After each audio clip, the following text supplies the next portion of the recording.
Hello दोस्तों, आज हम लोग थर्मोडायनेमिक कंसेप्ट का क्लास 7 पढ़ेंगे। ठीक है, आज हम लोग न्यू चैप्टर के पढ़ेंगे। New chapter heat interaction and work interaction.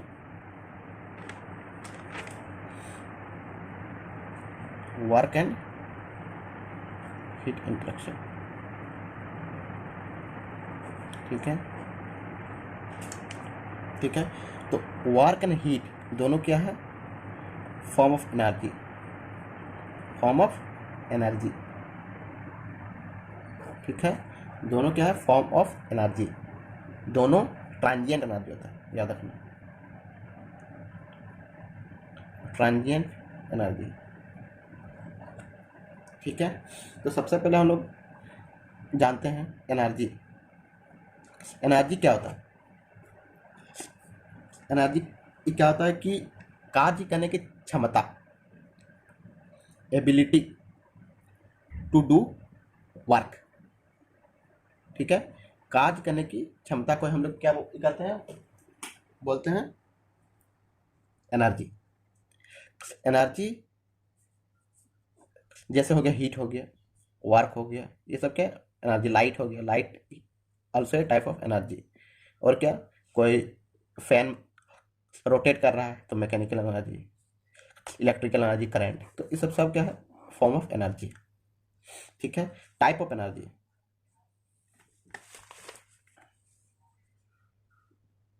Types of energy, कितना टाइप का एनर्जी होता है? एक होता है स्टोर्ड एनर्जी, और दूसरा हो गया transient energy. Transient energy, stored energy में आता है पोटेंशियल एनर्जी, काइनेटिक एनर्जी और internal energy. Internal energy, potential और काइनेटिक एनर्जी हो गया, ये हो गया तुम्हारा मैक्रोस्कोपिक फॉर्म ऑफ एनर्जी, और ये हो गया microscopic form of energy, microscopic form of energy. ठीक है, और ट्रांजिएंट एनर्जी में आता है हीट एंड वर्क। ये क्या होता है? ट्रांजिएंट होता है, क्योंकि ये कोई स्टेट पे डिपेंड करती है, ये हमेशा फ्लो करते रहता है, तो जिसके कारण ये होता है ट्रांजिएंट एनर्जी। ये पाथ पे डिपेंड करता है, कोई भी प्रोसेस में इसका पाथ पे डिपेंड करता है, नॉट इन स्टेट। ये थर्मोडायनेमिक प्रॉपर्टी, थर्मोडायनेमिक प्रॉपर्टी नहीं होता है, याद रखना। ठीक है, अब देखते हैं वर्क। वर्क के बारे में जानते हैं। तो वर्क क्या होता है कि कोई जैसे ऑब्जेक्ट है, ठीक है, इस पर हम कुछ फोर्स लगा रहे हैं एफ, और ये अगर इसी फोर्स के डायरेक्शन में डिस्टेंस जा रहा है, हम ट्रेवल कर रहा है, मान लो डी, ये आगे यहाँ टी ट्रेवल कर रहा है, तो उस केस में हम लोग वर्क क्या बोलेंगे? फोर्स इनटू डिस्टेंस, ये होता है वर्क। ठीक है, इसी तरह से अगर हम लोग थर्मोडायनेमिकली अगर देखेंगे, डायनेमिकली, तो जैसे मान लो ये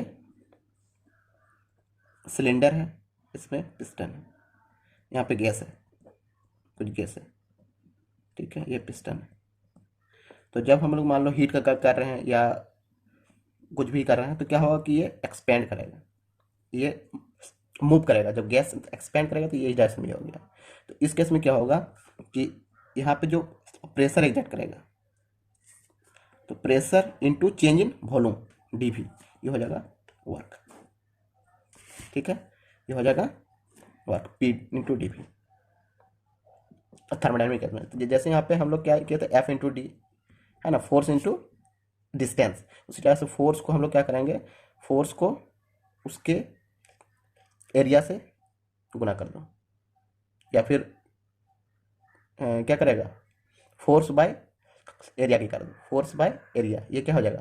प्रेशर, ये हो गया प्रेशर। और जब एफ बाय ए किया तो डी इंटू ए करना पड़ेगा, ए का कट जाएगा, है ना, तो ए और ये जो डिस्टेंस से ट्रेवल कर रहा है, तो ए इंटू एल, ये क्या देगा? वॉल्यूम, तो इसलिए वॉल्यूम, तो पी इंटू डी भी, ये हो गया वर्क।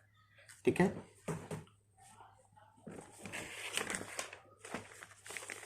ठीक है।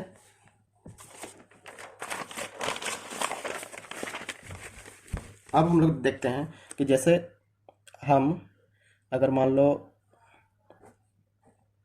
ये पिस्टन था, ठीक है, यहाँ पे कोई गैस था, हम लोग वार्क जो देखते हैं, वार्क ये किस पे डिपेंड करता है, उसका बाउंड्री पे। ये हम लोग जो बाउंड्री से ये जैसे सिस्टम, अगर हम मान सकते हैं इसको सिस्टम, ये है मेरा सिस्टम, सिस्टम का बाहर को सराउंडिंग, तो ये बाउंड्री के मतलब अक्रॉस कितना वर्क कर रहा है। जब ये मतलब एक्सपेंड करेगा तो क्या होगा, जो सराउंडिंग का जो वॉल्यूम है वो क्या होगा, मतलब रिड्यूस होगा और इसका वॉल्यूम बढ़ेगा, ठीक है। तो ये है कि जब अगर work done by the system, अगर कोई सिस्टम वर्क कर रहा है तो उसके हम लोग पॉजिटिव वर्क को बोलते हैं, और अगर work done on the system, अगर सिस्टम पर हो रहा है वर्क तो उसको हम लोग नेगेटिव लेते हैं, ठीक है, ठीक ना। और याद रखना कि कोई भी प्रोसेस, जैसे हम लोग पीवी डायग्राम में देखते हैं, कोई प्रोसेस गई है कांस्टेंट प्रेशर कांस्टेंट मान लो, या फिर कोई ऐसे गया, तो याद रखना कोई अगर प्रोसेस लेफ्ट से राइट जा रहा है, किधर, left to right, PV diagram में हो या फिर तो टीएस डायग्राम में, ठीक है, लेफ्ट से अगर तो राइट जा रहा है तो याद रखना कि ये वर्क प्रोड्यूसिंग मतलब वर्क देगा, वर्क प्रोड्यूसिंग डिवाइस है। वर्क प्रोड्यूसिंग डिवाइस में क्या क्या आता है, जैसे टरबाइन, इंजन, ये सब क्या है, वर्क प्रोड्यूसिंग डिवाइस, ठीक है। तो लेफ्ट टू राइट या फिर अगर साइकिल है तो क्लॉकवाइज, ये क्लॉकवाइज साइकिल, क्लॉकवाइज साइकिल अगर है तो वो वर्क प्रोड्यूसिंग, ये वर्क मुझे देगा, वर्क प्रोड्यूसिंग डिवाइस है। टरबाइन हो सकता है, इंजन हो सकता है। और अगर कोई प्रोसेस अगर राइट से लेफ्ट जा रहा है, जैसे पीवी डायग्राम में राइट से लेफ्ट, यानी वॉल्यूम जो है घट रही है, इस केस में दिख रहा है कि वॉल्यूम घट रही है, मीन्स वो अगर क्या बोलेंगे उसको, राइट टू लेफ्ट जा रही है, तो ये वर्क कंज्यूमिंग डिवाइस है। जैसे रेफ्रिजरेटर, हम लोग यहाँ क्या करते हैं, वर्क बाहर से करंट ही करते देते हैं, कंप्रेशर, पंप, ये सब क्या है, वर्क कंज्यूमिंग डिवाइस है। या फिर अगर साइकिल में देखेंगे तो ये एंटी क्लॉकवाइज एक्शन,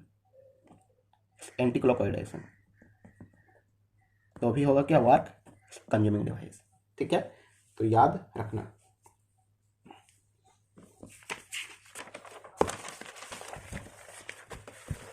अब हम लोग देखते हैं कितना टाइप ऑफ वर्क होता है,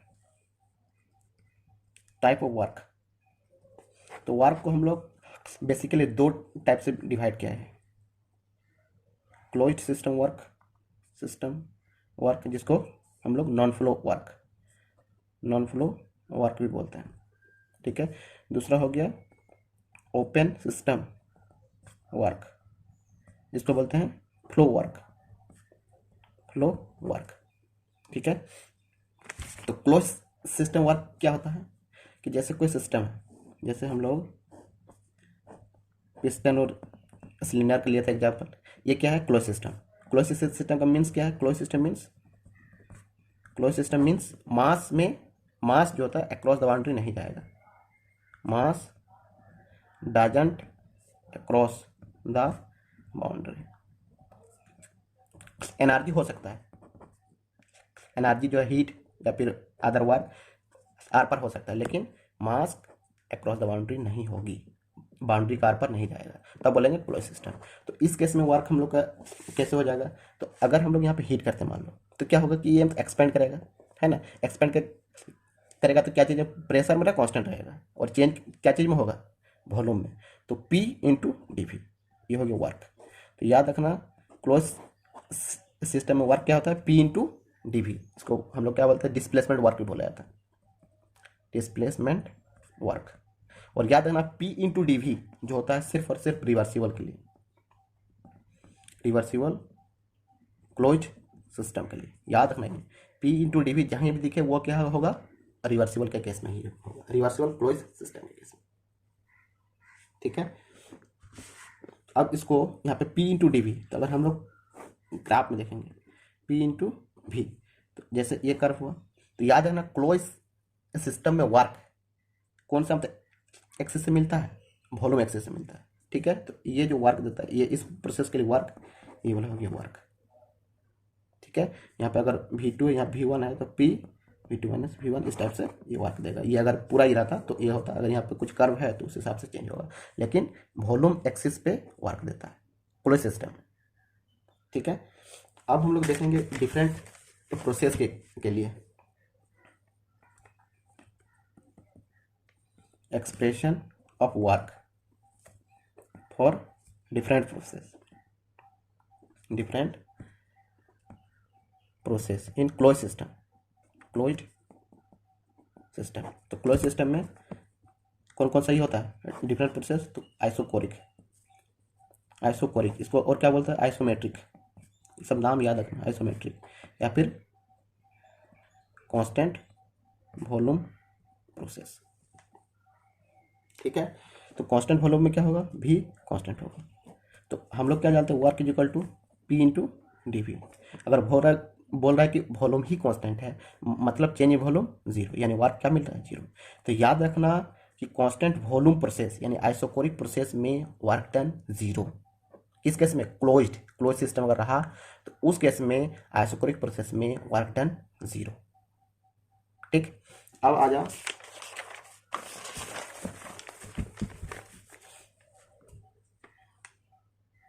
constant pressure process. Constant pressure process को क्या बोला जाता है, आइसोबारिक प्रोसेस। यहाँ पे प्रेशर कांस्टेंट। ठीक है, तो इस केस में क्या होगा, work done P into D V, तो वॉल्यूम में कुछ चेंज होगा, प्रेशर मेरा कांस्टेंट है, तो इसको क्या सकते हैं, P V2 minus V1, simple. ठीक है, ये हो गया तुम्हारा कांस्टेंट प्रेशर प्रोसेस का वर्क डन। ठीक है, अब isothermal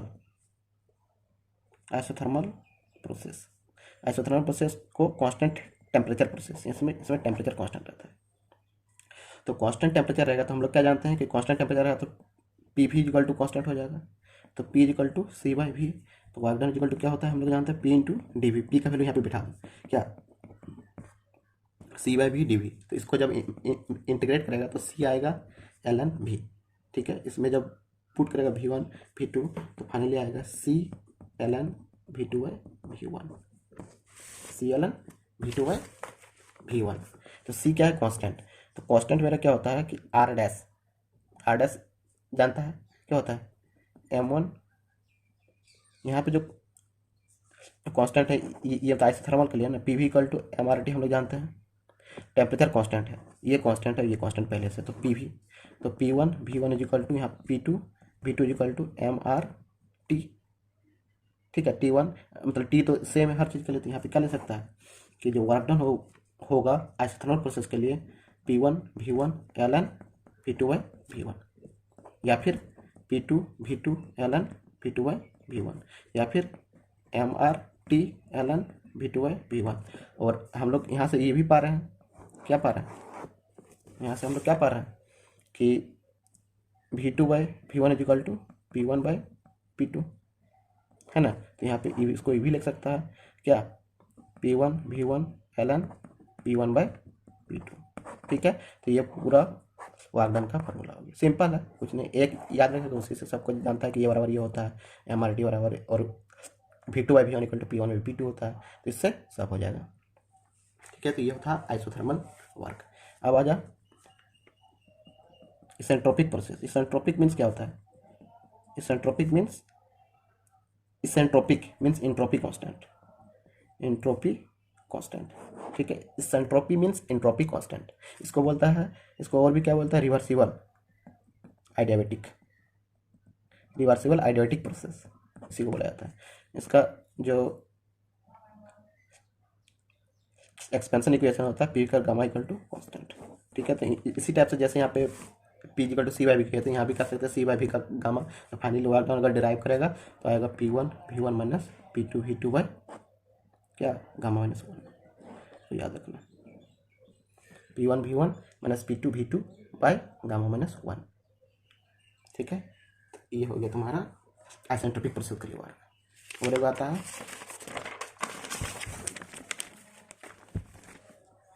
polytropic process. Polytropic process, polytropic process में क्या होता है, पी के ऊपर एन इक्वल टू कॉन्स्टेंट। वहाँ पे जो रिवर्सिबल आइडियाबैटिक था, तो हम लोग पहले भी बोले थे कि आइडियाबैटिक मीन्स क्या होता है, क्यू हीट ट्रांसफर जीरो। तो आइसेंट्रोपिक के प्रोसेस के लिए याद रखना कि हीट ट्रांसफर जीरो होता है, लेकिन पॉलीट्रोपिक प्रोसेस के लिए हीट ट्रांसफर जीरो नहीं होगी, याद रखना।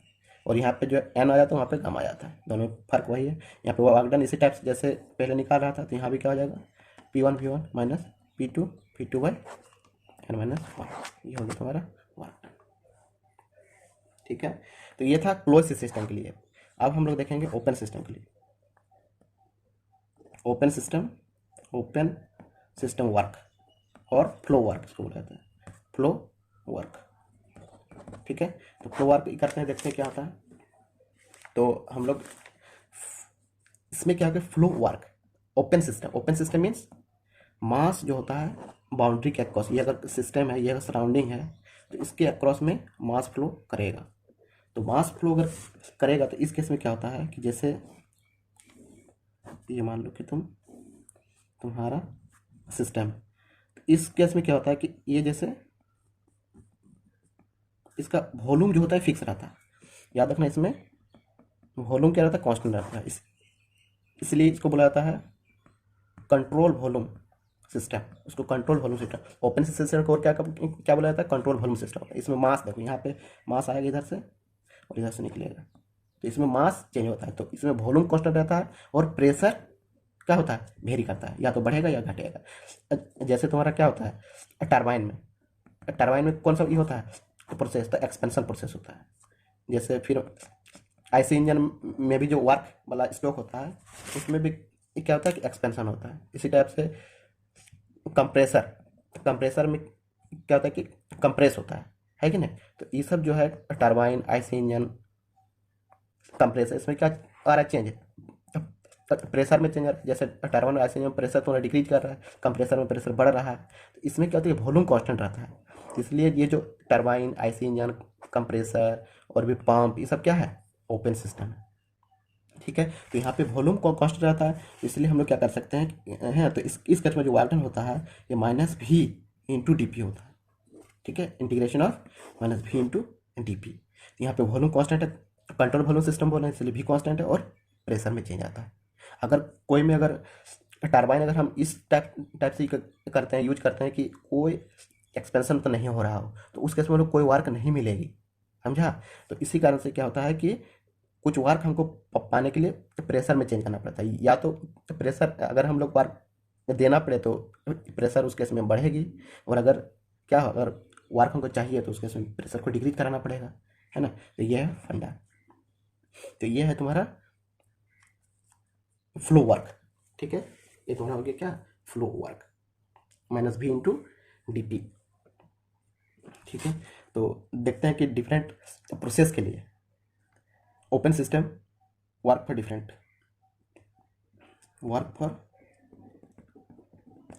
Different process. ये कौन सा वर्क है, फ्लो वर्क। ठीक है, flow work for different process. तो क्या क्या प्रोसेस हो गया, आइसोकोरिक में क्या होता है, भी कांस्टेंट। तो इस केस में हम सीधा डायरेक्ट लिखते हैं वर्क क्या, माइनस भी इंटू डी पी, है ना। तो भी कांस्टेंट है, तो इसमें क्या होगा, माइनस भी और P2 माइनस P1, ठीक है ना। तो ये हो गया, तो तुम्हारा माइनस भी इंटू P2 माइनस P1। तो इसको हम क्या सकते हैं, भी P1 माइनस P2। तो ये हो गया तुम्हारा वर्क फॉर किसके लिए, आइसोकोरिक के लिए। उसी टाइप से आइसोबारिक के लिए क्या होगा, प्रेशर कांस्टेंट। ठीक है, तो वर्क में क्या हो जाएगा, माइनस भी इंटू डी पी, है ना। तो यहाँ प्रेशर कांस्टेंट है, तो प्रेशर कांस्टेंट जब हो जाएगा तो ये जीरो हो गया। तो याद रखना कि टरबाइन, आईसी इंजन, कंप्रेसर में अगर प्रेशर चेंज नहीं हो रहा है, मतलब कोई वर्क नहीं हो रहा है, ना हमको देना पड़ रहा है ना लेना पड़ रहा है, तो आइसोबारिक अगर कांस्टेंट प्रेशर है तो वर्क जीरो, किसके केस में, ओपन सिस्टम में। ठीक है, कंप्रेसर ये सब ओपन सिस्टम में आता है। ठीक है, उसी टाइप से आइसोथर्मल प्रोसेस में क्या होता है कि टेम्परेचर कांस्टेंट, तो टेम्परेचर को कांस्टेंट अगर करेगा तो क्या होगा कि यहाँ इसी टाइप से यहाँ पे work is equal to minus V into D P. ठीक है, तो हम लोग जानते हैं क्या P V equal to constant इसमें होता है आइसोथर्मल में। तो यहाँ भी उसी टाइप से क्या वी की जगह पुट करना, V equal to C by P. इसी टाइप से जब लाएगा ना तो फाइनली आंसर आएगा P one V one L N P one by P two. तो यहाँ पे दिख रहा है कि क्लोज सिस्टम में भी यही वर्क था और ओपन सिस्टम में भी यही वर्क था। तो आइसोथर्मल के केस में, ठीक है, क्या रखना, आइसोथर्मल के केस में वर्क क्लोज और वर्क ओपन, मतलब ओपन सिस्टम और क्लोज सिस्टम दोनों में वर्क सेम होता है। ठीक है, ये एकदम बहुत ही इंपॉर्टेंट है। अब देखो आइसोथर्मल हो गया एक आइसेंट्रोपिक प्रोसेस, इसको क्या बुलाया तो और याद रखना, रिवर्सिबल आइडियाबैटिक, सिर्फ आइडियाबैटिक नहीं, रिवर्सिबल आइडियाबैटिक मीन्स Q0। ठीक है, इसका जो इक्वेशन होता है P1 gamma equal to constant. तो इसका जो आता है वर्क जब तक ड्राइव करेगा तो क्या आता है कि gamma into P1 V1 minus P2 V2 by gamma minus 1 आता है, ये तुम्हारा आता है। तो यहाँ पे क्या दिख रहा है कि ये जो है क्लोज सिस्टम का वर्क है, तो गामा इंटू W क्लोज। ठीक है, तो याद रखना आइसेंट्रोपिक प्रोसेस के केस में क्या होता है कि जो ओपन सिस्टम वर्क जो होगा वो क्लोज सिस्टम का गामा टाइम्स होता है। उसी टाइप से पॉलीट्रोपिक प्रोसेस में क्या होता है P over N equal to constant, यहाँ पे Q 0 नहीं होगा, कुछ ही ट्राकर होगा। ठीक है, तो इस केस में क्या होता है कि W इक्वल टू होता है N into P1 V1 minus P2 V2 by N minus 1। यहाँ भी दिख रहा है क्या, N इंटू W क्लोज। तो याद रखना पॉलीट्रोपिक में N times of close, W open जो होता है ये N times of W close. ठीक है, तो यहाँ पे N टाइम्स, यहाँ पे गामा टाइम्स, और आइसोथर्मल के केस में दोनों बराबर।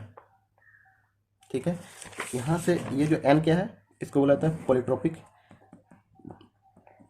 Polytropic index. N जो होता है क्या होता है पॉलीट्रोपिक इंडेक्स। N बराबर जो फॉर्मूला होता है ना, इसको निकाल सकते हैं आसानी से, ln P2 by P1 by ln V1 by V2, ये होता है याद रखना polytropic index n equal to ln P2 by P1 by ln V1 by V2। ठीक है, कैसे आया तो सिंपल, इसको कुछ नहीं करना तो डिराइव कर दो। ये जो है ना, इसको देखो, इसको अगर हम लोग डी पी करते हैं और इसको छोड़ देते हैं, ठीक है, फिर एक बार क्या करेंगे, वी एन को करेंगे तो N into V N minus 1 into P को छोड़ दो, तो उससे अगर ये करेगा तो खुद ब खुद आ जाएगा ये। तो ज़्यादा कुछ ये नहीं है, दिक्कत नहीं, याद कर लो। ठीक है, पॉलीट्रोपिक इंडेक्स ये होता है। बाद में जब हीट वाला ये आएगा चैप्टर तो उसमें वो तो डिराइव करके भी दिखा देगा, सिंपल है। ठीक है, तो थैंक यू फॉर वाचिंग, आज के लिए यही रहने देते हैं। और जो चैनल को सब्सक्राइब नहीं किए वो सब्सक्राइब कर ले, ताकि तुरंत वीडियो तो पा सकें।